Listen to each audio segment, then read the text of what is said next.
உலகம் இதுவரைக்கும் 2 உலகப் போரை சந்திச்சிருக்கு. அந்த 2 உலகப் போர்லையும் பல கோடிக்கணக்கான மக்களை பலி கொடுத்துருக்கோம். அதுக்கு பின்னாடியும் நாம் ஆறறிவு படைத்த மனுஷன் அப்படின்னு சொல்லிக்கிறோம். ஆனால் அதுலேருந்து இன்ன வரைக்கும் நம்ம பாடம் கற்றுக்கல அப்படின்றது தான் கொடூரத்தினுடைய உச்சம். இன்னைக்கு எல்லா பக்கமே உலகத்தில் அமைதியற்ற சூழல் ஒரு பக்கம் இருக்குது, ஒரு பக்கம் நவீன போர் முறை ஒரு பக்கம் இருக்குது. இது எல்லாமே பார்க்க போகும்போது 3வது உலகப் போர் வந்துருமா அப்படின்னு சொல்கிறாங்க. அந்த 3வது உலகப் போர் வருவதற்கான சாத்தியக்கூறு என்ன அப்படின்றதும் ஒரு பக்கம் கேட்குறாங்க.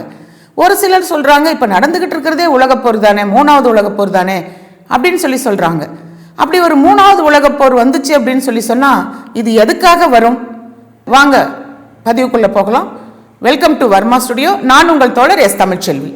எங்கே பார்த்தாலும் சண்டை சச்சரவுகள், மதத்தை அடிப்படையாக வச்சு, இனத்தை அடிப்படையாக வச்சு, மொழியை அடிப்படையாக வச்சு, இப்படி எல்லா இடத்துலையுமே மிகப்பெரிய ஒரு சண்டை சச்சரவுகள் நடந்துக்கிட்டு இருக்கு.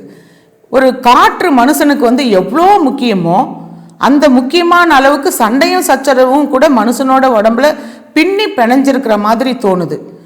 இதுக்கு ஒரு உதாரணம் சொல்லணும்னா, 5000 வருஷத்துக்கு முன்னாடி இருந்து நாம் இப்போ 21ஆம் நூற்றாண்டில் இருக்கிறோம். 20ஆம் நூற்றாண்டு வரைக்குமே பார்த்தா ஒரு 14,000 போர்கள் நடந்திருக்கிறதா வரலாறு சொல்லுது. அந்த 14,000 போர்லையும் 365 கோடி மக்களை உயிர் பலி கொடுத்துருக்கிற மாதிரி நடக்குது தெரியுது.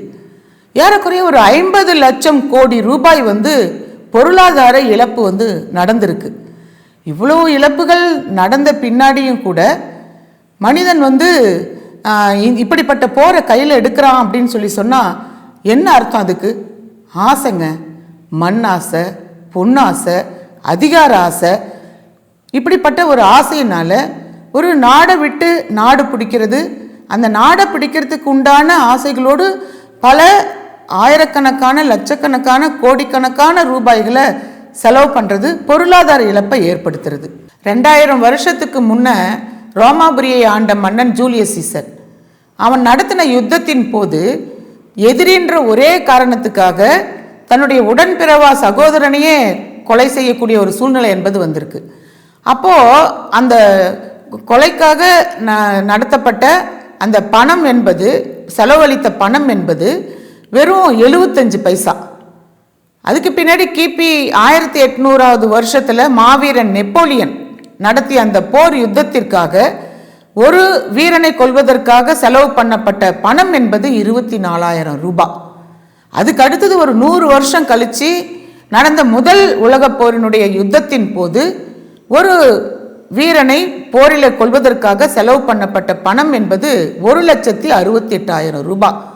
அதுக்கு அடுத்து ஒரு 20 வருஷத்தில் வரக்கூடிய 2வது உலகப் போரில் ஒரு வீரனை கொல்வதற்காக போரிலே செலவு பண்ணப்பட்ட தொகை என்பது 16 லட்சம் ரூபாய். இதெல்லாம் இவ்வளோ அதிகமாகுதுன்னு கேட்டால் அதுக்கு பொருளாதார வல்லுநர்கள் சொல்கிறாங்க, பணம் வீக்கம் அதிகரிப்பினுடைய காரணத்தினால இவ்வளோ பணம் செலவாயிருக்கு அப்படின்னு ஒரு காரணத்தை சொல்கிறாங்க. உண்மையிலேயே 3வது உலகப் போர் வருமா? அப்படி வந்தால் அது எதுக்கெல்லாம் வரும்? மத மோதல்கள் அதிகமாகி மதவெறியின் காரணமாக போர் வரலாம். அடுத்ததா ஒரு நாட்டினுடைய செல்வ வளங்களை கைப்பற்றுவதற்காக அண்டை நாடுகளோடு சேர்ந்து போர் வரலாம். இதெல்லாம் விட நாம் பெரியண்ணன் அப்படின்னு காட்டிக்கிறதுக்காக அந்த நாட்டோடு ஆமாசாமி போடக்கூடிய எல்லா சின்ன சின்ன நாடுகளையும் சேர்த்துக்கிட்டு ஒரு குறிப்பிட்ட நாடு மேலே படையெடுத்து அந்த நாட்டை அவங்களுடையதாக ஆக்கிக்கிறதுக்காக ஒரு போர் வரலாம். வேற்றுகிரகவாசிகள் ஒரு நாட்டின் மீது போர் தொடுக்கும் போது அதை முறியடிப்பதற்காக எல்லா நாடுகளும் ஒன்றா சேர்ந்து ஒரு போர் வரலாம். இது எல்லாத்தையும் விட முக்கியமாக ஒரு காரணம் இருக்குது அப்படின்னு சொல்கிறாங்க. அதுதான் என்ன காரணம்னு பார்த்தா தண்ணீர் பிரச்சனை. ஆமாம், தண்ணீர் தான் பிரச்சனை. இதற்காகவே 3ஆம் உலகப் போர் வரலாம் என்று வல்லுநர்கள் சொல்கிறாங்க.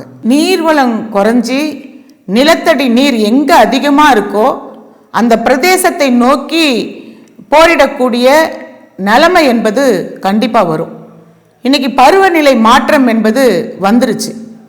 கோடை காலத்தில் அதிகமான வெப்பமாக இருக்கிறதும் மழை காலத்தில் அதிகமான மழை பெஞ்சு ஒரு நாட்டையே அடிச்சுட்டு போகக்கூடிய ஒரு சூழ்நிலையும் நம்ம தொடர்ந்து பார்த்துக்கிட்டே தான் இருக்கோம்.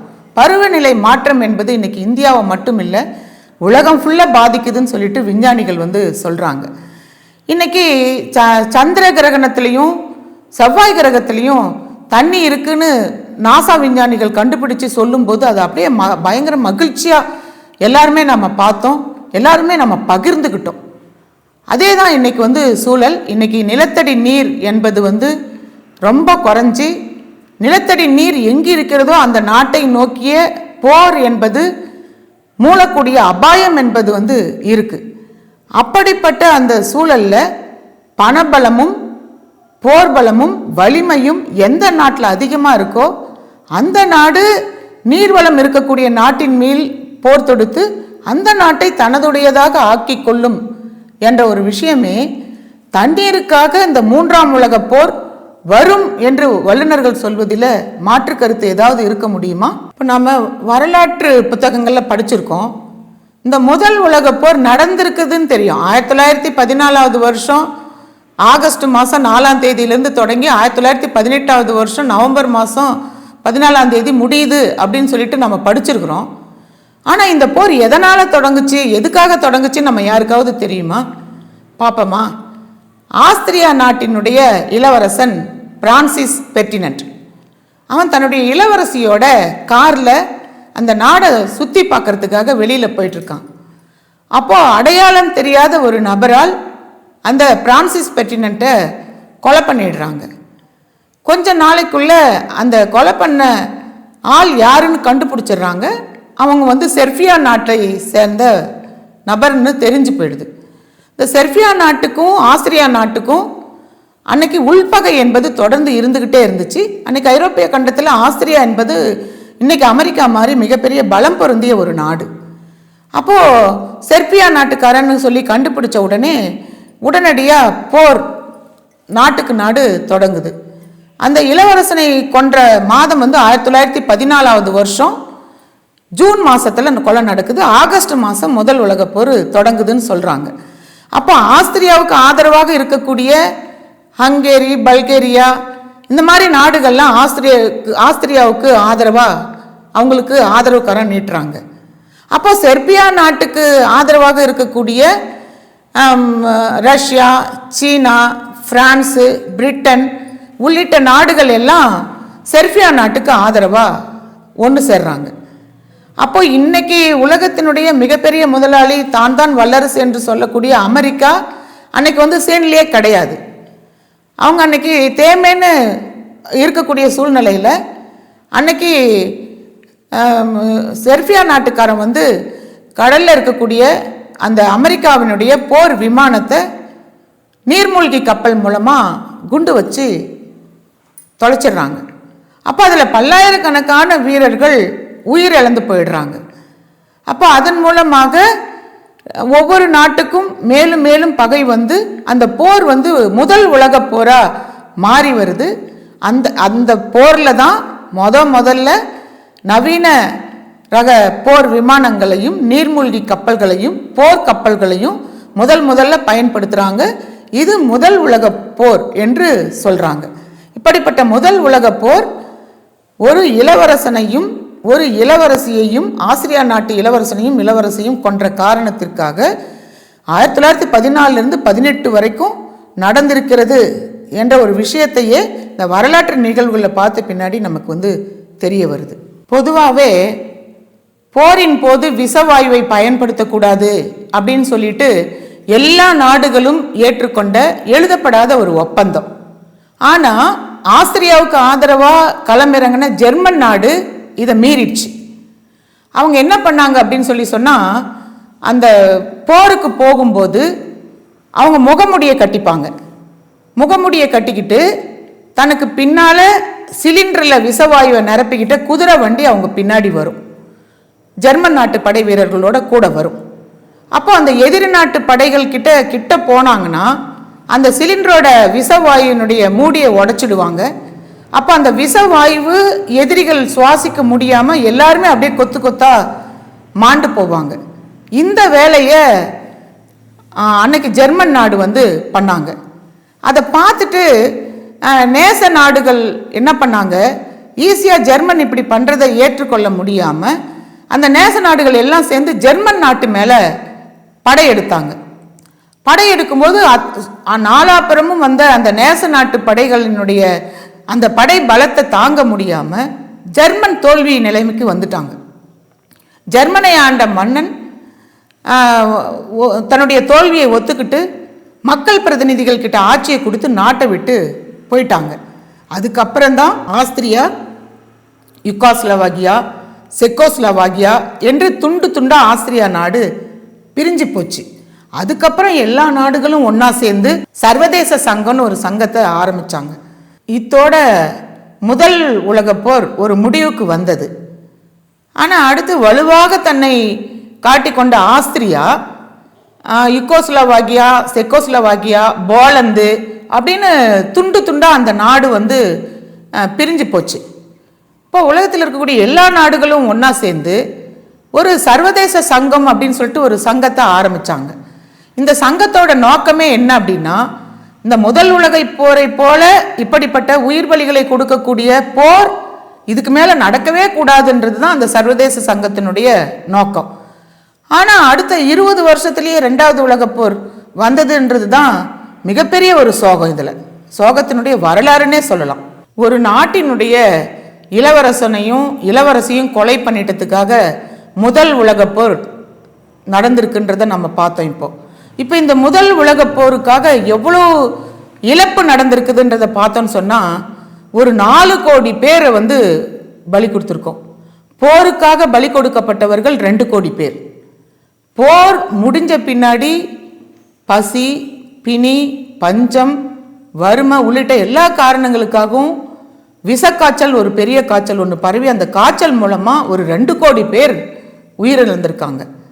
ஏறக்குறைய ஒரு 4 லட்சம் கோடி டாலர் பணம் என்பது பொருளாதார நாசம் என்பது நடந்திருக்கு.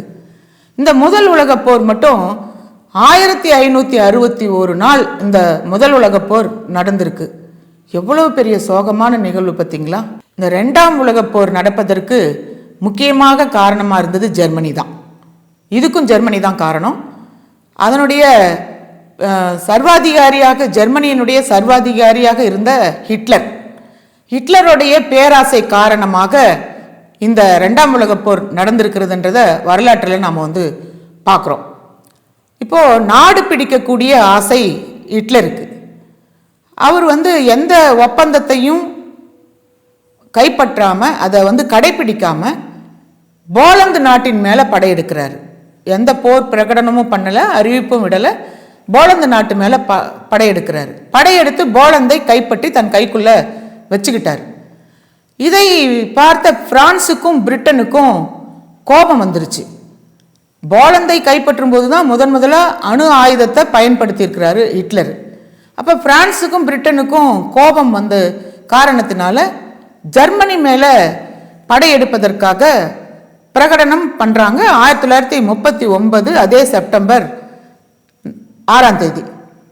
அப்போது ஹிட்லர் அதை எதையுமே காதில் வாங்காமல் தனக்கு எதிராக போர் பிரகடனம் பண்ண பிரான்ஸ் மேலேயும் பிரிட்டன் மேலேயும் தாக்குதல் நடத்த சொல்லி தன்னுடைய படை வீரர்களுக்கு ஆணையிடுறாரு. இதுதான் 2ஆம் உலகப் போராக மாற்றம் பெற்று வருது அப்படின்னு சொல்லிட்டு வரலாற்று நிகழ்வுல பார்க்குறோம். நாடு பிடிக்கக்கூடிய ஆசைதான், அதாவது மண்ணாசை, நாடு பிடிக்கக்கூடிய ஆசையின் மூலமாக அணு ஆயுதத்தை பயன்படுத்தி 2ஆம் உலகப் போர் ஸ்டார்ட் ஆகுது. அடுத்ததாக ஹிட்லர் என்ன பண்ணுறாரு, பிரிட்டன் போர்க்கப்பல் மேலே தாக்குதல் நடத்துகிறாங்க. நீர்மூழ்கி கப்பல் மேலே தாக்குதல் நடத்துகிறாங்க. அந்த கப்பல்களுக்கு உள்ளே இருக்கக்கூடிய இராணுவ வீரர்கள் அவ்வளோ பேரும் கொல்லப்படுறாங்க. அடுத்தது பின்லாந்து மேலே தாக்குதல், நார்வே மேலே தாக்குதல், நெதர்லாந்து மேலே தாக்குதல். இப்படி எல்லா நாடுகள் மேலேயும் தாக்குதல் நடத்தி எல்லா நாட்டையும் சுவாகா பண்ணி தன்னுடைய கண்ட்ரோலுக்குள்ள ஹிட்லர் கொண்டு வந்துடுறாரு.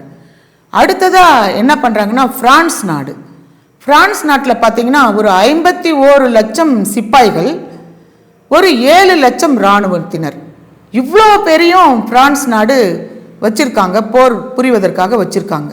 ஆனால் ஜெர்மனி நாட்டினுடைய 4000 மேல் வான்வெளி தாக்குதல் பயன்படுத்தக்கூடிய அந்த தாக்குதலை சமாளிக்க முடியாமல் ஹிட்லர்கிட்ட தோற்று போயிடுறாங்க பிரான்ஸு. அடுத்தது பிரான்ஸு ஜெர்மனி ஹிட்லர் அடுத்ததாக என்ன பண்ணுறாரு, அதனுடைய தலைநகரத்தின் மேலே பாரிஸ் மேலே தாக்குதல் நடத்தி அதையும் தன்னுடைய கண்ட்ரோலுக்கு கொண்டு வந்துடுறாரு. அதில் இருக்கக்கூடிய பெல்ஜியம் உள்ளிட்ட நாடுகள் எல்லாமே அவருடைய கண்ட்ரோலுக்கு டோட்டலாக அவருடைய கண்ட்ரோலுக்கு வந்துடுது. இப்படி தாக்குதலை தொடர்ந்து நடத்தியிருக்கக்கூடிய ஹிட்லர் தன்னுடைய வான்வெளி தாக்குதல், அணு ஆயுதம் இவற்றை பயன்படுத்தி அனைத்து நாடுகளையும் தன்னுடைய கண்ட்ரோலுக்கு கொண்டு வந்து அந்த போரினால் இழக்கக்கூடிய சிப்பாய்களுடைய எண்ணிக்கை வந்து ஒரு 5 லட்சமாக அன்னைக்கு அறிவிக்கிறாங்க. ஒரு 10 லட்சம் சிப்பாய்களை அன்னைக்கு பிணைய கைதிகளாக நாடு கடத்தக்கூடிய லெவலுக்கு அன்னைக்கு ஹிட்லர் கொண்டு போயிடுறாங்க. இப்படி ஒவ்வொரு நாட்டையும் தன்னுடைய அடிமை நாடுகளாக ஹிட்லர் வந்து கொண்டு வந்திருக்கிறாருன்றதை நம்ம பார்க்குறோம். 2ஆம் உலகப் போர் நீண்டுகிட்டே போகுது. இந்த வான்படை தாக்குதல் என்பது ஹிட்லருடைய மிகப்பெரிய ஒரு பெரிய பலம். இது பிரிட்டன் மேலே ஒரு 20 நாளைக்குள்ள 7500 முறை அந்த வான்வெளி தாக்குதலை நடத்தியிருக்கு. பல்லாயிரக்கணக்கான மக்களை கொன்று குவிச்சிருக்கு. பிரிட்டனுடைய பக்கிங்காங் பேலஸு, இங்கிலாந்து நாட்டினுடைய அரண்மனை, நாடாளுமன்றம், கிறிஸ்துவ தேவாலயம் உள்ளிட்ட எல்லாத்தின் மேலேயும் வான்வெளி தாக்குதல் நடத்தி அந்த மக்களை எல்லாம் சூறையாடுறாங்க ஜெர்மனியினுடைய ஹிட்லர் படை. இருந்தாலும் கூட பிரிட்டன் வந்து விட்டு கொடுக்கறதாவே இல்லை. அந்த கோபத்தில் என்ன பண்ணுறாங்க, 1939 வருஷம் ரஷ்யா கூட ஒரு உடன்பாடிக்கை பண்ணுறாங்க. எனக்கு நேசக்கரம் நீட்டி இருக்கக்கூடிய உன் நாட்டு மேலே நான் படையெடுக்க மாட்டேன் அப்படின்னு சொல்லிட்டு ஒரு ஒப்பந்தத்தை ஜெர்மனியும் ரஷ்யாவும் போட்டுக்கிறாங்க. அந்த ஒப்பந்தத்தோட நகலையெல்லாம் கிழிச்சு எரிஞ்சிட்டு ரஷ்யா மேலேயும் தாக்குதல் நடத்துகிறாங்க ஜெர்மனியினுடைய ஹிட்லர் படை. அப்போது அதன் மேலே அதிருப்தி கொண்ட பிரான்ஸு, பிரிட்டனு, சீனா, அமெரிக்கா உள்ளிட்ட எல்லா நாடுகளுமே ஹிட்லர் மேலே, ஜெர்மனி மேலே போர் தொடுக்கிறதுக்கு ரெடி ஆயிட்டாங்க. ரஷ்யா ஜெர்மனியினுடைய யுத்தம் எப்போ இருந்து நடக்குது தெரியுங்களா? 1941 தொடங்கின அந்த ரஷ்யா ஜெர்மனி போர் என்பது, யுத்தம் என்பது 1943 வருஷம் வரைக்கும் அந்த போர் வந்து நீண்டுக்கிட்டே போகுது. அதுக்கு பின்னாடி இருக்கக்கூடிய மற்ற நாடுகள் எல்லாம் ஒன்றா சேர்ந்து ஜெர்மனியை வீழ்த்தணும்னு சொல்லிட்டு அவங்க போருக்கு வந்துடுறாங்க. 1945 ஜப்பானுடைய ஹிரோஷிமா, இந்த ஹிரோஷிமா நகரத்தின் மேலே ஒரு அணுகுண்டை வந்து அமெரிக்கா வீசுகிறாங்க. அது என்னன்னு பார்த்தீங்கன்னா, ஒரு 4000 டிகிரி வெப்ப சூழ்நிலை என்பது இருக்குது அந்த அணுகுண்டினுடைய தன்மை, அணு ஆயுதம் தன்மை. இரும்பெல்லாம் அப்படியே உருகி ஓடுது, மக்கள் எல்லாம் அப்படியே ஆவியாக போயிடுறாங்க, அந்த நகரங்கள் எல்லாம் அப்படியே தூள் தூளாக போயிடுது. உதவிக்காக கரங்களை நீட்டக்கூடிய மனித உயிர்களினுடைய அந்த நகங்கள், சதைகள், தோல் எல்லாமே அப்படியே உதிர்ந்து போயிருக்கு அப்படின்னு சொல்லிட்டு. ஏன்னா ஒரு 4000 டிகிரி வெப்பநிலையை தாங்கக்கூடிய அளவுக்கு இல்லையா, அப்படியே எரிமலை கொழும்பு மாதிரி எல்லாமே போயிடும். அந்த மாதிரியான ஒரு சூழலில் அந்த அணு ஆயுதம், அந்த குண்டு, அணு ஆயுத குண்டு என்பது அவ்வளவு மக்களை வந்து கொன்று குவிச்சிருக்கு. இது ஒரு பெரிய மறக்க முடியாத ஒரு நிகழ்வு, வரலாற்று நிகழ்வில். அதுக்கு அடுத்து 3 நாளில் அமெரிக்கா நாகசாகி மேலே ஒரு குண்டு போடுறாங்க. அந்த நகரத்தினுடைய ஆயிரக்கணக்கான மக்கள் அப்படியே வந்து கொல்லப்படக்கூடிய ஒரு சூழ்நிலை இப்போ வரைக்கும். ஹிரோஷிமா, நாகசாகி அணு ஆயுத குண்டு போட்ட இடம் நிகழ்வு என்பது யாராலையுமே ஒரு மறக்க முடியாத நிகழ்வாக மாறிப்போகுது. அதுக்கப்புறமா பார்த்தீங்கன்னா இத்தாலியினுடைய சர்வாதிகாரி முசோலினி தூக்கிலிடப்படுறாரு, ஹிட்லர் தற்கொலை செஞ்சுக்கிறார். இந்த 2ஆம் உலகப் போரில் கொல்லப்பட்டவர்களுடைய எண்ணிக்கை எவ்வளோ தெரியுமா? 5 லட்சம் பேர். ஏற்பட்ட பொருளாதார இழப்புகள் $4 லட்சம் கோடி. இதை எல்லாத்தையுமே சந்தித்த பின்னாடியும் கூட உலகம் இதிலிருந்து பாடத்தை கற்றுக்கல அப்படின்றது தான் மிகவும் வேதனையான உண்மை. உலகம் முழுவதும் தீவிரவாதம் என்பது இப்போ வரைக்கும் இருந்துக்கிட்டு தான் இருக்குது. மனித நேயம் அப்படின்னா கிலோ என்ன விலை அப்படின்னு சொல்லி கேட்கக்கூடிய அளவுக்கு இருக்குது. எந்த நேரத்தில் எந்த உருவத்தில் 3ஆம் உலகப்போர் வருன்ற ஒரு ஏற்பாடு இருக்குது. பாகிஸ்தான் மேலே ஆப்கானிஸ்தான் மேலே பாகிஸ்தான் போர், இஸ்ரேல் போர், உக்ரைன் போர், ஆஸ்திரியா போர், இப்படி என்று ஒவ்வொரு நிகழ்வையும் பார்க்கும்போது எந்த நேரத்தில் 3ஆம் உலகப் போர் வந்துவிட்டதா அல்லது எந்த உருவத்தில் வரும் என்ற ஒரு வேதனை எல்லார் மனசுலையும் இருக்குது. 3ஆம் உலகப் போர் அப்படின்னு சொல்லிட்டு ஒரு போர் நடந்தால் அது கண்டிப்பாக தண்ணிக்காக தான் நடக்கும் அப்படின்னு சொல்லிட்டு வரலாற்று நிகழ்வுகள் சொல்கிறாங்க. அது ஒரு சில நிகழ்வுகளை நம்ம பார்க்கும்போது அது சாத்தியம்தான் வரும், இதுதான் அப்படின்ற உண்மை அப்படின்ற மாதிரியான நிகழ்வுகள் நமக்கும் தோணுது. எப்படின்னு சொல்லி சொன்னால், ஒரு கொஞ்சம் வருஷத்துக்கு முன்னாடி பாக்கெட்டில் தண்ணியை விற்கிறது, பாட்டிலில் தண்ணியை அடைச்சி விற்கிறது, இதெல்லாம் நடக்கும் அப்படின்னு சொல்லிட்டு நம்ம யாரும் கற்பனை பண்ணி கூட நம்ம பார்க்கல. ஆனால் அதெல்லாம் இப்போ நம்ம காசு கொடுத்து வாங்கக்கூடிய நிகழ்ச்சியை நாம் பார்க்குறோம். இதையே பார்த்திங்கன்னா ஒரு வருஷத்துக்கு தண்ணி வியாபாரத்தின் மூலமாக மட்டும் ஒரு 10,000 கோடி ரூபாய்க்கு மேலே வருமானம் இருக்குது அப்படின்னு சொல்லிட்டு, நான் சொல்கிறது ஒரு 10 வருஷத்துக்கு முன்ன தகவல் இருக்குன்னு சொல்லிட்டு ஆய்வுகளில் சொல்கிறாங்க. அப்போ இதை வெளிநாட்டு நிறுவனங்கள் பார்க்குறாங்க. அந்த தொழிற்சாலையை நம்ம இந்தியாவுக்குள்ளே கொண்டு வந்து தண்ணி வியாபாரமாக்கி நிலத்தடி நீரை முழுவதுமாக உறிஞ்சி அது வியாபாரமாக்கக்கூடிய நிகழ்ச்சியை நாம் பார்த்துருக்கோம். இது இன்றைக்கே தண்ணி இது ஒரு பெரிய வியாபாரமாகவே மாறிப்போச்சு. நிலத்தடி நீர் எதுவுமே இல்லாத ஒரு சூழ்நிலை ஆயிப்போச்சு.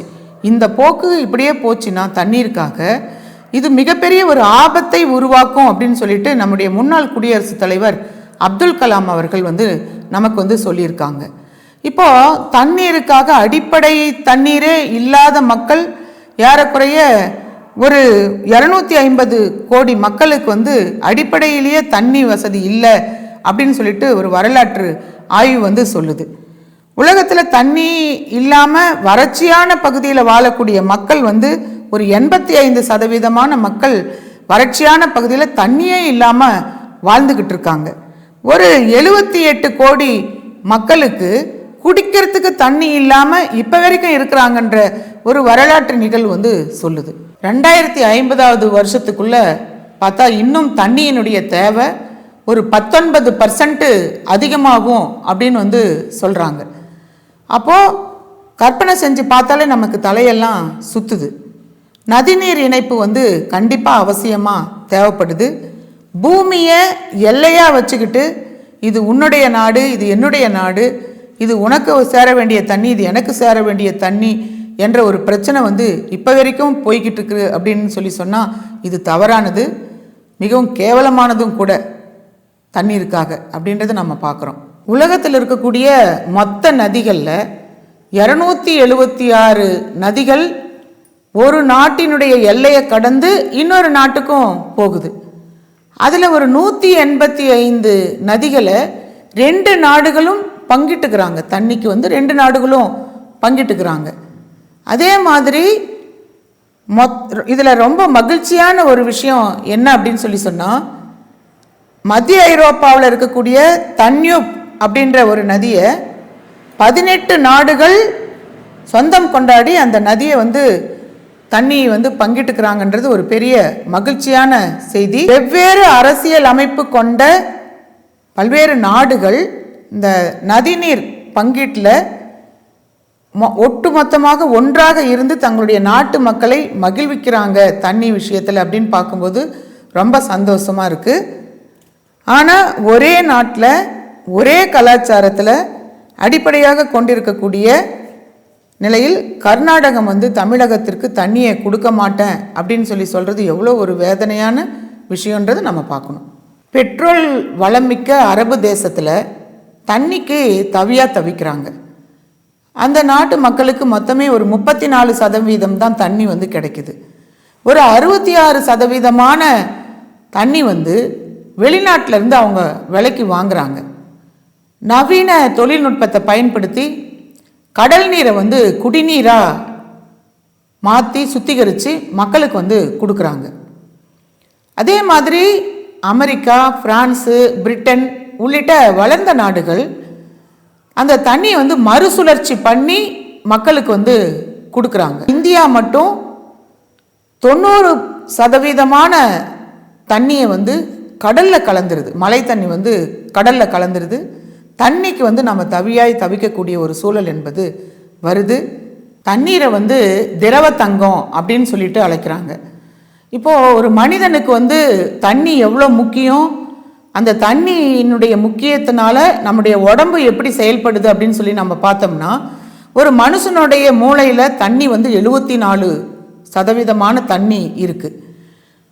நுரையீரலில் பார்த்திங்கன்னா 90% தண்ணி நுரையீரலில் இருக்குது. தோலில் பார்த்தோம்னா 80% தண்ணி தோலில் இருக்குது. எலும்பில் பார்த்தோம்னா 22% தண்ணி எலும்பில் இருக்குது. இப்படி எல்லா வகையிலும் தண்ணீர் வந்து நீக்கமர நிறைஞ்சு தண்ணி இல்லைன்னா மனிதனுடைய வாழ்வு இல்லை அப்படின்ற லெவலுக்கு இன்றைக்கி வந்து ஒரு மனிதனுடைய செயல்பாடுகள் வந்து மாறி போயிருக்கு. உறுப்புகளும் அந்த கேற்றவாறு தண்ணீரை நம்பி இருக்குது. 2050 வருஷத்தில் சொல்கிறாங்க இன்னும் 55% தண்ணி வந்து பற்றாக்குறை வரும் அப்படின்னு சொல்லிட்டு ஐக்கிய நாடுகள் சபை வந்து அறிவிப்பு கொடுத்துருக்காங்க. அப்போது நீர்வளம் குறைஞ்சிச்சு அப்படின்னு சொல்லி சொன்னால் என்ன ஆகும்? விவசாயம் பாதிக்கும், தொழில்துறை பாதிக்கும், உணவுக்காக நம்ம மற்ற நாடுகள் கிட்ட கையேந்தக்கூடிய ஒரு சூழ்நிலை என்பது வரும். அப்படி வெளிநாடுகள் கிட்ட கையேந்தக்கூடிய சூழ்நிலை வரக்கூடிய சமயத்தில் உணவுப் பொருளுக்காக வந்துச்சுன்னு சொல்லி சொன்னால் அதில் அரசியல்வாதிகளும் இடைத்தரகர்களுடைய செல்வாக்கு அதிகரிக்கும். அந்த தேவையான பொருள் என்பது மக்களை போய் சென்றடைவதில் கண்டிப்பாக சிரமம் இருக்கும். முழுமையான உணவுப் பொருள் வந்து கண்டிப்பாக போய் சேராது. அப்படி உணவுப் பொருள்களுக்கு தட்டுப்பாடு, தண்ணிக்கு தட்டுப்பாடு அப்படியெல்லாம் வரும்போது என்ன நடக்கும்? ஆட்டோமேட்டிக்காக மனிதன் பசிக்காக எதையும் செய்யக்கூடிய சூழ்நிலையில் இருப்பான். அப்போ அந்த மனிதனுடைய கோபம், ஆத்திரம், ஆவேசம் எல்லாமே அதிகமாக இருக்கும். இன்றைக்கி உலகம் ஃபுல்லாக நடந்து கொண்டு இருக்கக்கூடிய நிகழ்வுகளை பார்க்கும்போது அடுத்த ஒரு உலகப்போர் அப்படின்னு சொல்லி 3வது உலகப்போர்னு வந்தால் அது வந்து கண்டிப்பாக தண்ணீருக்காக தான் வரும் அப்படின்றது தெளிவாக நமக்கு வந்து தெரியுது. 2050 என்று வரலாற்று வல்லுநர்கள் சொல்வது இன்னும் நிறைய வருஷம் கிடையாது. அதற்குள்ளாக நாம் தண்ணியை வந்து நம்மால் முடிஞ்ச அளவுக்கு சேமிப்பை செய்வதற்கு நாம் உத்தரவாதப்படுத்தணும். இது பற்றியான ஒரு தேடுதல் வரும் பொழுது நெருங்கும் உலகப்போர் என்ற நூல், அந்த நூலில் வந்து பல இந்த மாதிரியான விஷயங்கள் முழுவதுமாக நமக்கு வந்து கிடைச்சது. அதை எழுதிய நூலாசிரியர் குண்டில்குமார் அவர்களுக்கு மிகவும் நன்றி. நான் உங்கள் தோழர் எஸ். தமிழ்ச்செல்வி.